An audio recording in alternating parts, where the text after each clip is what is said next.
I'll tell you what we'll start with. Let's start with the new album and then work back. All right. Is that all right? Yeah, fine. The new album, which is Pilgrim.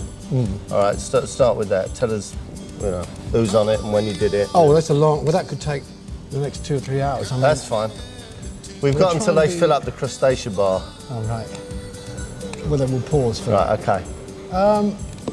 I can't remember when I started making this record. It took a long time. It took a very, very long time. And I didn't really know what I was doing. And I didn't have a lot of material. So I was sort of searching in the dark a lot. And I started in America and came back here. You and Simon Climbing went over to America, Well, what happened was, I met up with Simon a long time ago, and he used to be, if you don't know that name on its own, he used to be in a group called Climby Fisher. Right. And they had a couple of hits, and he went on from that to become, he didn't want to be an artist anymore, he found that. I don't know, I really never talked to him about that, about why he didn't want it, but he just wanted to be more involved in writing and production. They had a big hit, didn't they? Love Changes. That's right. That was their big, or Rise to the Occasion too. Well, I remember Love Changes. Yeah. Just to get this out of the way, is it at all sensitive about what happened to Fisher? Did he?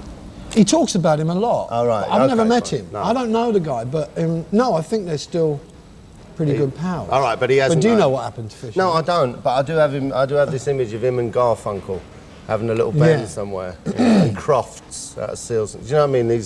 The other halves. Anyway, go on. Well, I don't know what happened, but it was clear that Simon wanted to be more involved in the backroom stuff. So, and that's how I met him as a writer. I had a song which I couldn't finish, and I bumped into him somewhere, and we tried to finish this song. And actually, that's where our sort of collab, because I like the way he handled writing. When people look at you, and I think, right, Eric Clapton, there, and then there, Yardbirds, and then Blues Breakers, and then Cream, and then Blind, and it all looks like, right, well, he must have done that, and then he must have thought, I'm going to do that. Oh, it's like a plan, yeah. But in fact, what I realise is things just happen, don't they? The best things happen. I mean, I make a lot of plans, for sure. I'm sure we all do. You know, that I've got always got an agenda going on that I think will work, and it's usually the things that are accidental that take over. Right. Tell me when I go wrong. You and Ginger got together, or you and Jack got together? Firstly. We all knew one another, and we'd all jammed around different bands. They were with Alexis Corner, then they were with Graham Bond. I was with John Mayall. These were clubs that worked the circuit, like the Flamingo Club and the Whiskey, and places like, we played in Soho. All of that, you know, and all of the little blues clubs and jazz clubs around. So we all knew one another by reputation. And as far as we were concerned, we were the only players on the planet that were any good, you know. There weren't any. There was like 3 other guitar players in England. And they would be? There would be Jimmy Page, Big Jim Sullivan, Mickey Green, who was with Johnny Kidd and the Pirates. There was very few that knew, for instance, how to bend, or were interested in how to bend strings, or play blues or rock and roll. There was obviously millions in America, but none in England. And then there were not, you know, there weren't that many drummers who were like freaks, you know. They were kind of sort of serious. Was a very freaky guy. Wasn't he? Yeah, we were all very freaky people in that we were up to kind of, we wanted to get into a lot of different things. Ginger and Jack never really got on, did they? That's what I didn't know. I walked into the middle of, I walked smack into the line of fire between those two, and it had been going on for years. And you didn't know this? You thought, he's a great bass player, he's a great drummer, we'll start a band. Yeah. And then when you arrive, they don't like it. They were already at it. I mean, in our first sort of pre-production meeting, we went to Ginger's house in Neasden, and in his front room, they had a row. I mean, it was the first time the 3 of us had ever been together, and I watched these 2 have a row about the fact that Jack, I think, had given an interview about the group without asking Ginger's permission. He talked to the NME or something and made it look like it was his idea. And I thought, this is already, we haven't even picked up our instruments yet, and they're already... So it was sort of doomed. You know, as a blueprint, it was doomed. Do you want to go further back a little bit? It's up to you. Yeah, why not? Further back. How do you... You come from quite a nice part of the world. Yeah, yeah. It's, I forget the name of the village, but it's like Guildford, Surrey way, isn't it? Ripley. Okay. Yeah. Very nice. Never been there, but I would imagine it's very home counties. Very nice, comfortable time. How do you start playing the blues? Well, I experienced a lot of. I experienced some strange stuff when I was a kid. I mean, I found out at a very sensitive age. I think 9. Right. It seems to be the age when a lot of people make really traumatic discoveries, and mine was that my mother wasn't around. That I didn't have a father, and that the people I thought were my mum and dad were actually my grandparents. Right. So I was shocked. I went into like suspension, and the general result was that I didn't trust people anymore. Right. I couldn't trust what people said, because up until then, everyone had been lying to perpetrate. Maybe it was probably from best intentions, you know. But I found out, and the net result was that I turned to something else, and I found that music, for some reason, along with a few other things like model making too, became a very serious obsession for me, because I could lose myself in it. I lost myself in music, I lost myself in model making, I lost myself in drawing too. But music became the predominant thing that I would go to, and I would get, I suppose, some kind of healing from it. So, in fact, it doesn't matter whether you live in a shack by the cotton fields. Yeah, I know. Or whether you live in Ripley and Surrey, if it don't come from that. That's a moot point, isn't it? Because that's what people will say, is that how can you be white and play the blues? In actual fact, the blues, as far as I'm concerned, is a state of mind. Exactly. Okay, fine. Well, no one's going to argue with that. Yeah. Well, they would with me. I'll tell you what you was for a while. You was in, don't help me with this, something like Dixie and the Train Drivers. Casey Jones and the Engineers. Jones and the Engineers. You've done a bit of research. Dixie and the Train Drivers, as opposed to that's Casey the kind Jones of, and the Engineers. Casey Jones and the Engineers. Yeah.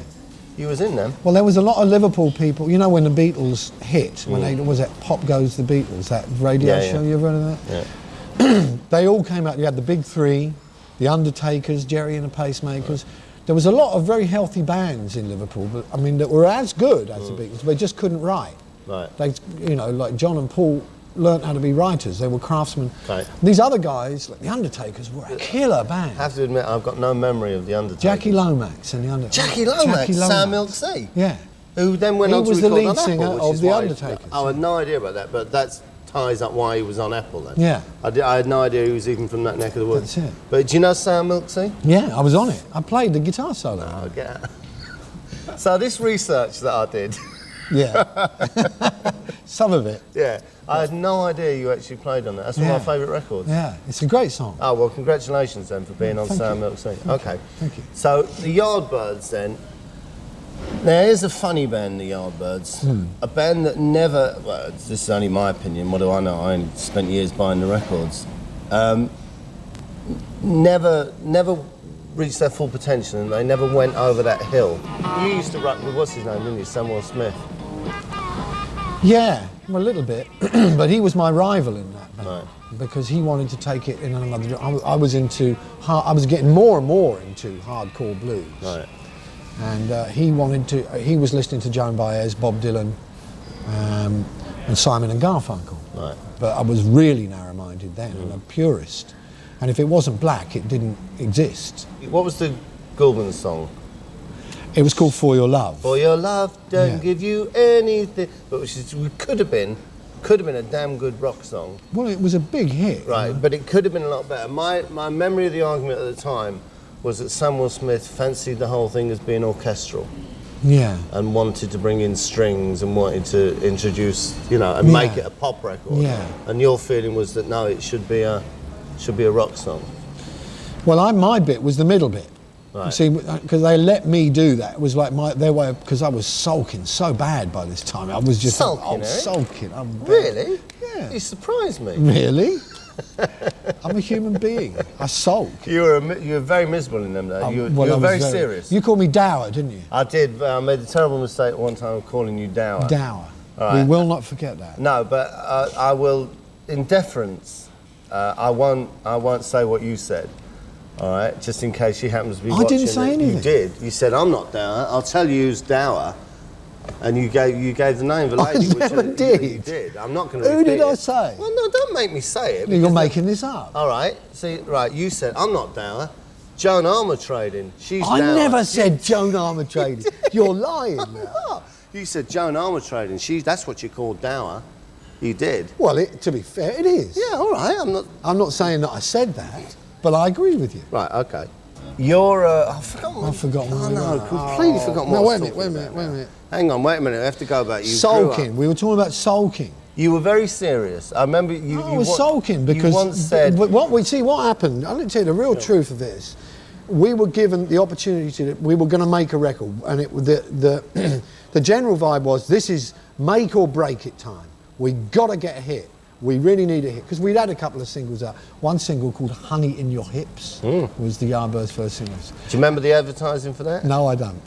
Do you ever feel like really, really shaking down to a brand new sound by the Yardbirds' "Honey in Your Hips"? You've got it at all. Oh, I remember the advert. It's unbelievable. Do you ever feel like really, really... It's terrible. And the dopiest picture of you lot you've ever seen? Because just in case any kids watching... So much shame. Those are the days when they said, I'll tell you what we'll do. We'll get together, some damn fine musicians, great guitarist, good drummer, good bass player, write some good songs, and hey, let's dress them up like idiots. Yeah. And I've got a picture of you in a Confederate soldier's outfit. That's Casey Jones and the Engineers. Looking as happy. Well, there's a lot of sulking going on in those days, Looking as and happy good as a reason pig in for a it. freezer. Very good reason for my sulks. We were told we had to come up with a hit because it was on the line, and I found an Otis Redding song. Now Otis no one knew about Otis Redding. He was making singles on Atlantic. He didn't have an album even.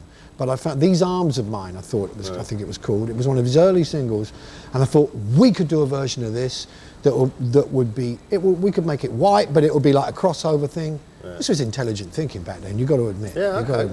And we just make it R&B, but it'll still be, the song is great, And and Samuel Smith got hold of this Goldman song, and that one got the vote of the band and the manager. So I went into that's it, it's over, I'm out. I'm not playing on it. I'm not playing on it. So they suddenly said, well, do you want to do the middle? Just to kind of appease me. And I did boom, boom, doom, doom, doom, doom, doom. And they wrote that little what did middle you do eight. in the middle boom, of it? boom, doom, doom, doom. It's like a little... You did Johnny Kidd and the Pirates in the middle of... Exactly. Okay, go on. Yeah. But you start, and eventually, but you'd gone, by the time that record came out, you'd left. No, I toured with it for a while. Oh, did you? Yeah, I had to play the 12-string guitar and pretend it was like the harpsichord. Oh, God. Can you imagine? Oh. Well, I went around with that for about 3 months, and then I just thought, I've had it. And I think, you know what I did? I had a crew cut. Because it was like mop top time. Everyone had to have Beatles haircuts. Keith and all the boys were getting nice little fringes going and all one length. And I went to a hairdresser and I got all my hair cut off about that long. So you went in the And the manager said, can I have a word with you? And he had a meeting. He said, we're having problems. He said, I think you really ought to find another job. I went, okay. You went in the barbers and said, they won't let me do an Otis Redding song, so I cut my hair really short. Yeah. Petulance. That's fantastic petulance. But then Cream came along. No, John Mayall came along. Of course it did. John Mayall asked John you to join Mayall them. called me up out of the blue, and I was retired. I'd retired at the age of 18. I'd knocked it on the head. No, John, I've had all my hair cut short, and I'm not doing it anymore. I'm not coming out to play, is what you said. Yeah. Okay, so he would have been around the time. John Mayall, of course, at the time was the big daddy, wasn't he? Yeah, I didn't really know much about him, but he'd been going a while. Big band. Yeah. Okay, so he said, come and play with us. And I didn't really know anything about him. And then he sent me a tape or something, or a record. And I thought, well, this sounds like these guys mean business, They're serious, and it didn't look like he wanted to go anywhere. He just wanted to stay on the circuit. Yeah. And by that time we had all those clubs called the Ricky Tick clubs. And that's what John would do all over the country, drive around in a van and play clubs. And I thought, that's all I want to do. And for a while that is all I wanted to do. And it was great. You were happy then, weren't you? I was, yeah. Did you get on with him? I got on very well with him. It's funny because he wrote something about you. Whenever people obviously say, Clapton, I'm sure people tend to wax very lyrical and say, oh, blah, blah, blah, and they talk about the depth and the man behind the mask. And John Miles said, I never had any problem with Eric. I had a blues band and he wanted to play the blues. And that was like, well, that was fine. Yeah. And you also had the very great and I think unique honour in the Blues Breakers of having your name on the front of an album. Yeah. He actually said John Miles Blues Breakers with Eric Clapton, which was quite something. But that's unusual, isn't it? You think about that time that he wasn't jealous, you see. That was I think the important thing about John, which has never really changed, is that he loved the idea, the role of being a sponsor. Yeah. So he could bring people into the band and help them to bloom. Who do you listen to and think, God, he's a fantastic guitarist? What, now or then? Well, then, just through time. Was he someone that you thought, I could learn stuff off him?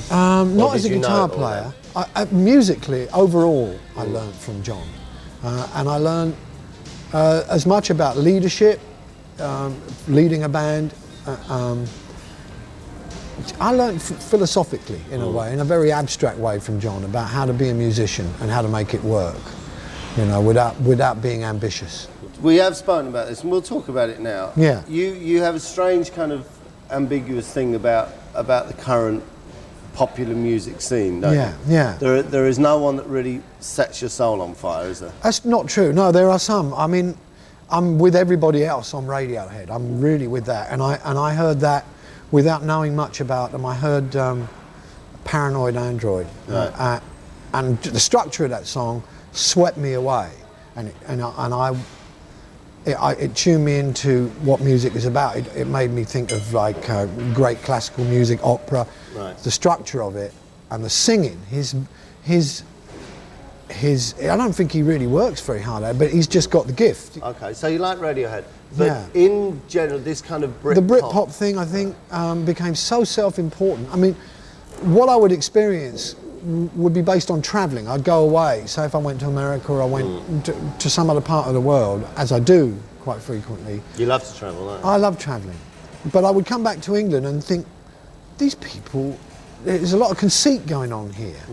That they think now that we're, you know, London thinks it's the centre of the world, and actually if you go to America, the people that are really big here don't have much, on an international level, it doesn't add up to a great deal. Yeah. And what I'll hear when I'm in London for a while is that, oh, the Americans haven't got this yet. Right. They haven't woken up to the English gift yet, you know, and you think, wait a second here, it's not quite like that, you know. It's all kind of hyped up. Yeah. But I know you said something very interesting to me. You said that you have a problem with this, and that you don't want to, for two reasons. You'd never like to say, I don't like. I know. I'll think of a band off the top of my head. I don't like Blur. I don't know whether you like Blur or not. No, I know you like Blur, so I'm going to be careful. I have to be careful. Now we're talking about all those bands that are really self-important and kind of blasting their way to the top, and I don't like a lot of them, but there are people that do, and they have, and you're one of them. You know, when you said you like Blur, I thought, well, I've got to be careful here because I'm not mad about Blur, but in a way I've got to respect what you feel about it. Sure. So, and the other thing is, I'm jealous, obviously, and I'm 53 years old now. No, and I'm you're not. Still trying. Are you really? Absolutely, and you're winding me up now. I'm not winding you up. You're remarkably fit-looking 53. I'm quite fit, but I think that the I reason. mean, even if you'd had a normal life and taken regular exercise. I spent 3 years in repose thanks to chemical additives. That's right. Yeah. Oh, yeah. We have to take out those years. Yes. Yeah. You were pickled my for face muscles were resting. I'm still very hungry for the life that I've always led, that of a working musician. I really love what I do, and I like to be involved in it, right. You know, and so that means kind of having to know what's going on and looking at and listening at things, and being my age in this country is quite a crippling thing, because it's not, you're not supposed to be a musician anymore when you're 30. You know, it's over. It's a bit like being a sportsman in this country. You don't even get much more than one album these days. Yeah. You know, that's your longevity. But the other thing that you probably don't understand, and why you're not able to get on the wavelength, Eric, with all due respect that these kids are on, is that, you see, they live a very strong drug culture. You know, they invented drugs, these kids. That's right, they did. That's the thing you don't understand. Right. You see, their music comes from this kind of induced thing, which always does fascinate me when you see, name names, when you see like Liam especially, going on about oh man, it's the big drug thing. Yeah, we do drugs, and it's like you've not learned anything, have you, son? It's like, I think it's a difficult. I mean, but you see, if I talk about my own experience in that, I worked in a band, and I won't name his name because God bless him, I love him. Who would be, and you'd probably know who I'm talking about. It doesn't matter, but who was mainlining Junkie, and I had not yet got involved in drugs. Right. I was just drinking and doing maybe the odd joint, which I thought that can't harm. no. And I would swear, I'd see this guy OD, I'd see him throw up, you know, and generally suffer all of the kind of awful consequences of being a heroin addict. And I thought, I'll never do that. One thing I'll never do, I'll do this, I'll do that, but I will never. Within 4 years, I was addicted to heroin. So there's something, all I've learned from that is that sometimes people will not learn from other people's experience. You can say, look, I've done this and I can tell you it don't work and it's a nightmare and you'll end up losing everything, and self-respect, dignity, your family, your money, everything. You'll lose it all and you'll end up homeless and in the gutter wanting to kill yourself. You can tell that to someone as much as you like and they'll still go out and do it because they've got to know for themselves. And also because they'll think, no, he done it wrong. Yeah. He's weak. He couldn't control it, you know. Out of interest, give us some of your songs that you've heard and thought, yes. Oh God, Good Vibrations. All the Beach Boys stuff. I Get Around. I I was playing a gig with the Yardbirds, I think, or John Mayall maybe, and the DJ had got that. You know, there was a DJ playing records. Even then, believe it or not, we had DJs, and he played I Get Around. And it was like, it's over, because that's always my first reaction is. Did you ever get to meet up with the Wilsons or play with them? Because they were wow. I never met them. No, we were forming Cream when Pet Sounds came out, and actually that, believe it or not, that became the prime influence for a lot of the songwriting. We couldn't get it, but we would listen to that album non-stop, and something, you know, God only knows, and I Wasn't Made for These Times, and. Some of the songs on that record. You saw, I don't know, I can't remember what band it would be with, but Hendrix came and did Killing Floor. Yeah. At one of your gigs. That's right. And that was quite a big deal. How did you know that? You heard me say. Same reason that I could name the German team in the 1966 Cup final. Who were? Turkowski, Hotgish, Schnellinger, Schultz, Overath, Beckenbauer, Saylor, Helt, Haller, and Willy Overath, but that's completely. And you're all right with Germany, are you? Not like Austria. I hate Austria. But Germany's all right. Germany are fine, but he came and played Killing Floor, which had a big effect on you. Now, how did you know that? What do you mean? But you had to be there to know that. You weren't there. Oh yeah, Eric. Can I just tell you something that might come as a shock to you? Your life has not been lived completely in a vacuum. Everything you've ever done has been written about. Everything you've ever done. I don't remember that being ever notated, you see. Yeah. Everything well, yeah, but it's true. Right. It's true. And Harvey Goldsmith was the promoter of that gig. Right. I think it was he was the entertainment secretary of the London School of what was it? The London University or something like that. Right. And it was Jimmy's first day in England, and Cream were playing, and he came with Chaz Chandler. And asked if he could jam, and we looked at him and thought, what planet did this guy come from? Because he had the Hussars jacket, I think, the hair, couldn't stop looking at himself in the mirror when he was getting ready, you know. And then he played, and it was... That was quite a big deal for you, wasn't it? It was a big deal. Do you listen to guitar, to music, and hear guitar players and think, you know, even now, think, wow, how's he do that? Or yeah, all of these guys. Actually, you know, the ones that play from Van Halen on right through Stash, not Stash. Is it Slash? Slash, yeah. Stash is a graffiti, right? That when they do that very, very fast lead work, it's the same to me as jazz playing. I don't know how they. No, I can't. I can't move my fingers on either hand that fast. I can only go so far, and then I start to completely blow it, you know. So I'm not saying that I would want to do that. No, but are there things then that you can't play? Yeah, of course. Really? Yeah. So you can hear a piece of guitar and think, I actually physically couldn't play that? Yeah. So my answer to that, my way of dealing with that would be to almost in a way go the other direction. That's why I would always cite B.B. King as a huge influence, because B.B. is a simplicist. Yeah, he works with minimum. Yeah. You know, he'll make one note do the work of 20. Yeah. And that, I thought, well, if I can't go fast, I'll go slow and make it count. Yeah. You know what fascinates me about you?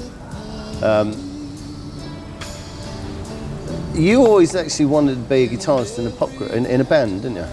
Not in a pop group, in a band. I say pop groups these days. I know. You wanted to be a guitarist in the band. For all that's your right. now EC and Clapton and there's 50,000 people with him, you always seem happiest. You know, correct me if I'm wrong, always looked happiest and sounded comfortable with Delaney and Bonnie. Yep.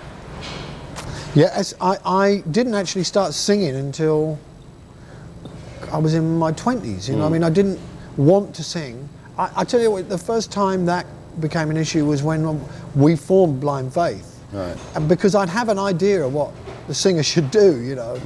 And we were making the Blind Faith record, and I was telling Steve what to. I'd say, "What about if you sang that line there?" And he'd say, "Well, if you want to, why don't you sing it yourself?" I thought, and when and it was kind of like a bollocking, you know. I thought, well, you know, he's got a very valid point. I've either got to do it or shut up. And at that point, I realised I had to start making a decision about. Because if I had ideas about what the singing should be, I should really do it. And it wasn't until then that I even considered singing. And then Delaney, believe it or not, because I was really comfortable when I moved from Blind Faith to that band, Delaney and Bonnie, I thought, well, this is where I belong. I can just be a side man. He was the next person who said, you know, I've heard you're a good singer. And you know what? This is his very words. When God, God gives you a gift, and if you don't use it, it will be taken away. And I was on acid when he said that. It's the truth. And it was like, I'm going to hell. I'm going to go to hell if I don't sing. I haven't sung. Yeah. In a lot of ways, all that stuff that came at the beginning, the big kind of Clapton is the God guitar hero thing, became a bit of a burden. Because I always got the impression, again, correct me if I'm wrong, that if you hadn't been quite as good as you are, you'd have been much happier, just because then you could have been in a good band. You'd have been in a good band, and you'd have been a very good guitarist in a very good band, and could have earned a good living and gone on quite happily doing that for many years. I think I probably am responsible for some of the undoing of that, though, because when I remember even in the early Yardbird days, when I did get a reaction, I would milk it, you know. So I couldn't have just been. I obviously wasn't going to settle for that, just to be a competent musician. If I played something and I could see, you know, a response, I'd do it again, you know, or I'd develop it. When you were living on the edge of darkness, right, when it was really, must have, you know, unimaginable to someone like me who's, you know, got stoned a couple of times and, you know, sometimes has had a drink. But sometimes when you listen to those records, you could hear that kind of, it was so powerful. It was so powerful, right? Whereas now, when you're not living there, can you see the point I'm trying to make? Almost. Did you almost have to trade in something to come through that to where you are now, where it's much more mellow and much? I mean, could you still play now like you did then? Yeah, I think so. I think I can get in touch. I think the point of drugs, we go back to it, in creativity, is that it gets us in touch with something that we're normally going to be too inhibited to experience. I think that's it. I think it's almost like a spiritual issue, that drugs and alcohol too, that they change the way we think and feel, and they break down a lot of stuff, and we get a shortcut to a spiritual solution, get in touch with things. You know, it's that whole thing of having hallucinations and visions and being given some kind of creative insight that we then write a song about or do a painting or write. The price is too high, for one thing, the price you pay later.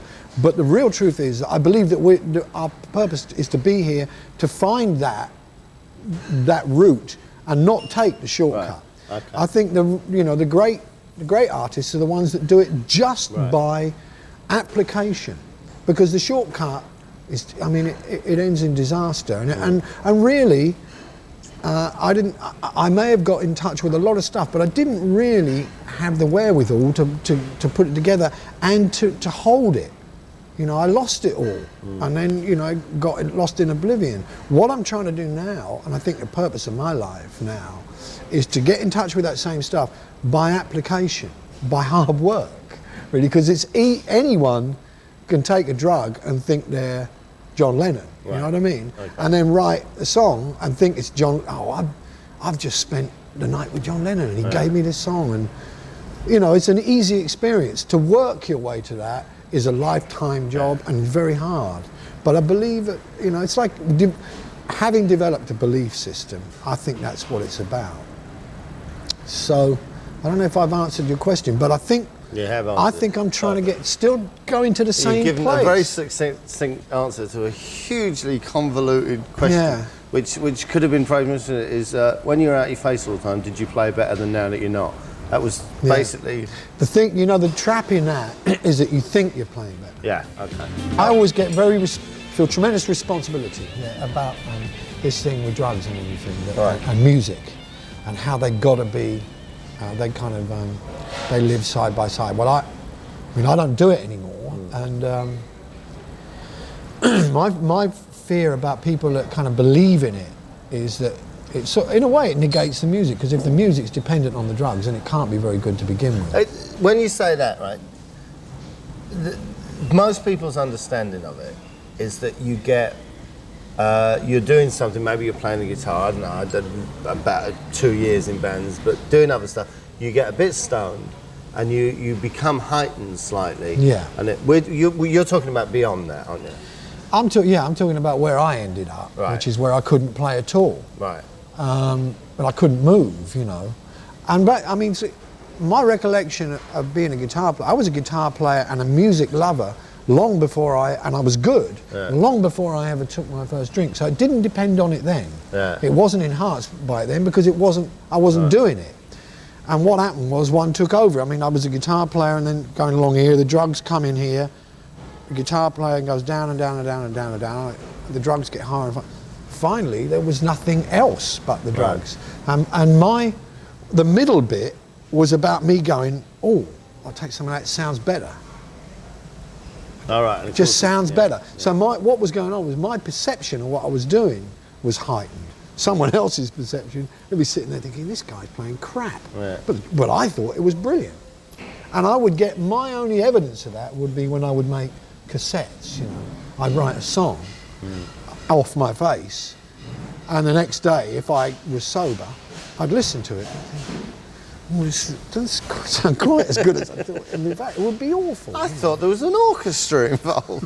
I thought, wasn't Elvis singing on this? Yeah. What the hell's the matter?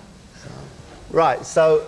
And I just think people don't know that when they're getting into this stuff, some of them maybe will sing, a lot of them will survive. Yeah. But a lot of them won't, you know. A lot of them are going to go down. And you know what the sad thing is? I'm one of the few that came out of that bloody era of the 60s. Right. A lot of my pals got axed. Right. They bit the bullet, you know, and 9 times out of 10, it was through dope or drink.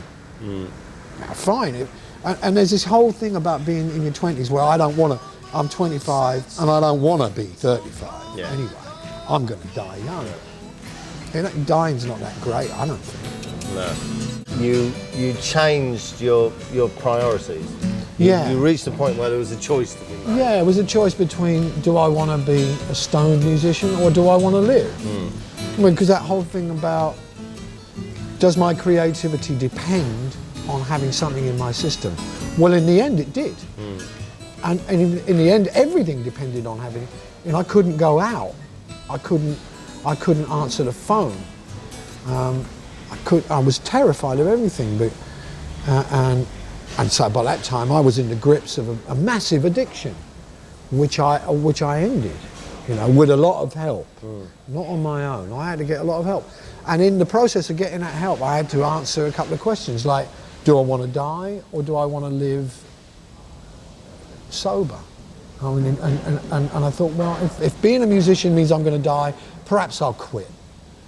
And when I just actually having that debate with myself solved the problem, because then but the fact music got relegated, the whole thing got relegated to my desire to actually live. Imagine though being in that state, which is where it is actually a debate. It's not a straightforward question, oh well of course, well, don't be so silly. Yeah. Where you do actually probably have to think, well, do I want to die? Well, just give me a minute to think about this. Yeah. Can I really give these things up? You know what I mean? It's chilling really, isn't it? It's terrifying. How far down that road do you think you are now? I mean, do you think you're getting there or? Yeah, I think so. I don't know if we'll ever know, you know. When I don't know about if there'll ever be a kind of destination point where I think, well, this is it, I've got it done now. Maybe there will. Maybe, you know, at some point I don't think I can say or play anymore that I haven't said. If I sound like I'm really, really repeating myself, I think I would probably knock it on the head. Presumably though, I mean, just in case we're given the wrong impression, it's not something you ever cured of. You never completely, you know. Oh, I'm still an addict. Yeah, right. I'm you still. Never think, oh, I'm all right now. God, I used to take drugs, don't anymore. Yeah. It never reaches that point. I still get the cravings, and I still think about it. And you know, in this culture that we got in London and England now, it's very difficult because it's encouraged and it's so.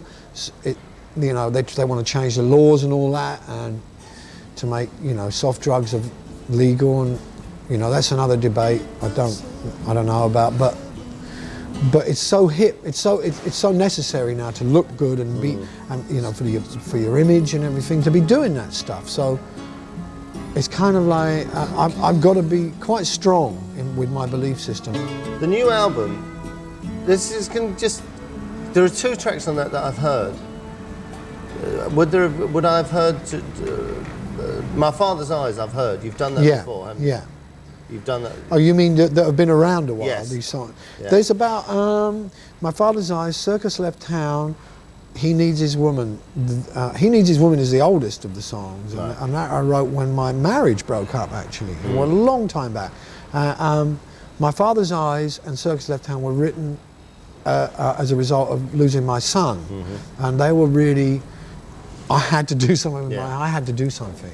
I mean, God forbid that anybody watching this will ever have to experience anything like that, but the most profound feeling is that you are useless and helpless, and everything is futile, and all I wanted to do was I've got to do something, and for that whole year after my son's death, I actually had a guitar in my hands the whole time. Every waking hour I was holding on to a guitar, because you wear people out, you know. I would talk to people and they would just have to go. I couldn't handle, you know, people would go away and I couldn't take. And the one thing, as back in my early childhood, that I couldn't wear out was music. You know, it was the one place that was still the safe refuge, and I wrote stuff. All of that Unplugged album that I did was really out of that experience. But these 2 songs were very vital to me, and I hadn't by that time evolved a way to do them. So I thought, well, with luck, they'll still have. I'll keep them on the back burner, and they'll still have their potency when I get an opportunity. So this is fantastic. Certainly, the Circus Left Town is one of the most fantastically painful songs I've ever heard. You see, this is the other interesting thing with the thing where you say there are places I can't go, I can't put myself in danger. Does this influence now who you work with? Quite a lot, yeah. Yeah, I choose not to. Well, I mean, my choice in musicians will be people that are available, people that can respond. And you know, from my own experience, I know that when I put something in my system, I was no longer available. I went into a kind of another landscape, you know. And if you said you want to do this, I go, no, I'm not right now. I wouldn't be available. I mean, that's the problem, I think. So now I choose people that are present. I like to work with people that are in the room with me, you know, rather than people that are kind of out there. I've heard the new album. I haven't got a CD cover. I've just got the tape, so I haven't got a song sheet or anything like Nor that. have I. Is there Is there a lyric on the album which says, "I'm going to get a parrot and teach him to call my name"? Yeah. It is there. That's okay. right. Yeah. Okay. It's just that you sing it kind of wow and it's bluesy, and I thought I might misheard. I'm going to buy me a parrot and teach him how to call my name. I thought it was a really good. It's a beautiful. It's a good line, isn't it? It's a beautiful line, but it's one of those things you think you might have misheard, but it is there. Because basically it's about the end of breaking up with a girlfriend. Sick and tired of this. And I'm going to get a shotgun. Keep it stashed behind the door. I might have to blow your brains out, and then you won't bother me no more. Which is that's one way of looking at it. Absolutely right. It's an angry song. I can't imagine that Tracy Chapman and Joan Armatrading are going to cover it. No. But it's a way of looking at it. That's fine. That's good. That's good. So are you happy with it?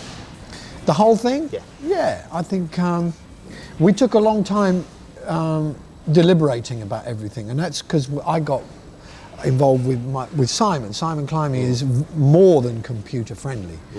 He's on the edge of being a hacker, really. I mean, he's a genius with this stuff. And what happens is that working with that system gives you the opportunity to work very quickly or take a lot of time. And the perfectionist in me said, oh, maybe we should, And so even structuring and writing some of the tracks took a lot longer than it would normally take. And I just thought, well, why not do that? Why not make the record as good as it can be? Make it as professional, as beautiful as it can be. You write songs, you make studio albums, you play out on stage, and you live quite a nice, pleasant little life now. When are you happiest now? Good question. Most of the time, Thank you very much. Good guitar lick. So when are you?